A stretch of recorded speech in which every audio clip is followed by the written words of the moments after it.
విశ్వసించే విషయంలో స్పష్టత ఉండాలి. దేవుణ్ణి నేను ఎరుగుదును కాస్తో కూస్తో, ఆయన శక్తిని ఎరుగుదును, ఆయన జ్ఞానము ఎరుగుదును, ఆయన ప్రేమను ఎరుగుదును. నేను భయపడను. భయపడితే ఇక నేను ఏదో గుడ్డితనంలో ఉన్నట్టే. నేను ఎందుకు భయపడాలి? నేను ఎందుకు కలవరపడాలి? నా దేవుని శక్తి ఎరగకనా? నా దేవుడు తిక్కలోడైతే నేను భయపడాలా? నా దేవుడు జ్ఞానం లేనోడైతే భయపడాలా? నా దేవుడు శక్తిహీనుడైతే భయపడాలా? నా దేవుడు నాకు వాగ్దానములు చెయ్యని వాడైతే భయపడాలా? నా దేవుడు లేనివాడని భయపడాలా? నా దేవుడు ఉన్నవాడైనప్పుడు, శక్తివంతుడైనప్పుడు, జ్ఞానవంతుడైనప్పుడు, ప్రాణం కంటే ఎక్కువగా నన్ను ప్రేమించేవాడని ఎరిగినప్పుడు నేనెలా భయపడాలి? వీరుడవై నీవు నాకుండగా, వీరుడవై నీవు నాకుండగా, నేనేలా భయపడుదును, నాకింక దిగులేలను. నేనేలా భయపడుదును, నాకింక దిగులేలను. నా సైన్యములకు అధిపతి నీకేగా నా స్తుతి. నా సైన్యములకు అధిపతి నీకేగా నా స్తుతి. ప్రియమైన దేవా యేసయ్యా, నీకే నా స్తోత్రము. ఘనమైన రాజా యేసయ్యా, నీకే నా వందనం. దేవునికి మహిమ. తెలుసా ఇంతకు అసలు ఆయన స్పష్టంగా తెలుసా నీకు? తెలియదా? తెలియకపోతే తెలుసుకో, స్పష్టంగా తెలుసుకో. గ్రంథం చదివి తెలుసుకో. మోకాళ్ళుని ప్రార్థన చేసి, దేవా నిన్ను గూర్చి నాకు స్పష్టపరచమని అడిగి, నీ మార్గములను నాకు తేటగా కనపరచమని అడిగి తెలుసుకో. అస్పష్టంగా ఉండవాకు. దేవుడేం తప్పు పట్టడు.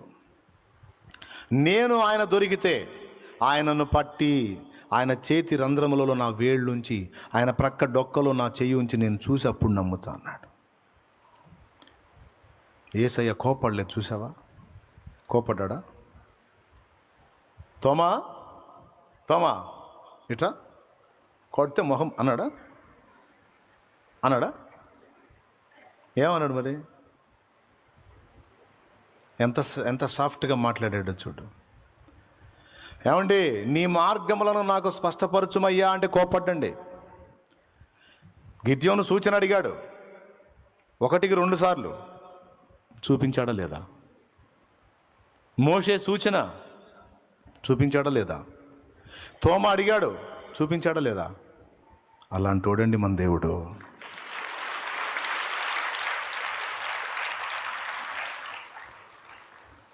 నువ్వు ఎంత స్పష్టంగా తెలుసుకుంటావు అంత బాగా విశ్వసించగలుగుతావు. అందుకు తెలుసుకోమంటున్నాను నేను. చదివి తెలుసుకో, గ్రంథాన్ని ధ్యానించి తెలుసుకో, ఆయన శక్తివంతమైన కార్యాలు చదివి చదివి తెలుసుకో. అంతేకాదు దేవుణ్ణి అడిగి కూడా తెలుసుకో. నాకు ఇంకా ఇక్కడ గ్రంథంలోనే కాదు, క్రియాత్మకంగా కూడా నీ కార్యాలు చూడాలి తండ్రి. ఏం నన్ను శోధిస్తున్నావా అనడు. గిద్యోను అనలేదే, మోషే అనలేదే, తోమాను అనలేదే. కాకపోతే నేను చూసి నమ్ముతానన్నావు, నీకు చూపించాను, చూడక నమ్మిన వారు మరి ధన్యులు అన్నాడు. ఆ ఒక్క మాట అన్నాడు. బుద్ధి తక్కువడని. సిగ్గు లేదు నీకు? ఎన్నిసార్లు చెప్పాను నేను? అంత మాత్రం నమ్మకం లేకుండా ఉన్నావా? పెట్టిన రొట్టెలని తిని అన్నాడా? ఒక్క మాట ప్రభు క్షమించయ్యా, ఒక్క మాట కూడా అలా పాపం పిచ్చి మహారాజు. తోమా ఇట్రా. ప్రభు నేనే, దా. యేసయ్యా నేనే, రా. అందరికి వెళ్ళి చూస్తున్నాడు, ఆయనకి వెళ్ళి చూస్తున్నాడు. అందరినీ పిలవకుండా నన్ను పిలుస్తున్నాడు ఏందని. మరి డౌట్ పడింది నువ్వేదా? ఇదిగో నీ చెయ్యిటి. అయ్యా పర్లేదా తోమా టీ. ఆ చేతి వేలు ఇదిగో, సిలువకు మేకులు కొట్టినప్పుడు నా చేతిలో పడిన రంధ్రం ఇదే తోమా. ఈ చేతికి కూడా చూడు. ప్రభువా, తోమా నీ చెయ్యిటి ప్రక్క బల్లెపు పోటు, ఇదే చూడు, నీ చేయి ఉంచు. నా దేవా, నా ప్రభువా, నా ప్రభువా, నా ప్రభువా. తోమా, నమ్ముచున్నావా? నమ్ముచున్నాను ప్రభువా. అవిశ్వాసివి కాక విశ్వాసివై ఉండు తోమా. నువ్వు చూసి నమ్మావు, చూడక నమ్మిన వారు మరి ధన్యులు తోమా.